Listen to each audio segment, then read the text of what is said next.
கோலி talk Kollywood news. ஏப்ரல்ல மோதிக்கொள்ளும் mega காமெடியன்கள் கவுண்டமணி வடிவேலு. தமிழ் சினிமாவை கலக்கின காமெடியன்கள்ல கவுண்டமணி வடிவேலு 2 பேருக்குமே தனி இடம் இருக்கு. ஆனா கடந்த சில ஆண்டுகளா எந்த படத்திலயும் நடிக்காம இருந்த அவங்க இப்போ மறுபடியும் என்ட்ரி கொடுத்திருக்காங்க.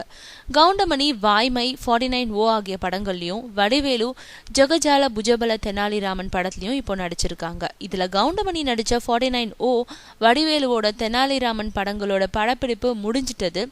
இதனால ஏப்ரல் மாசம் அந்த படங்களை வெளியிடும் முயற்சிகள் நடக்குது. இதே மாசத்துல ரஜினியோட கோச்சடையான், விஷாலோட நான் சிகப்பு மனிதன், சிவகார்த்திகேயனோட மான் கராத்தே உள்பட பல படங்கள் திரைக்கு வர இருக்கு.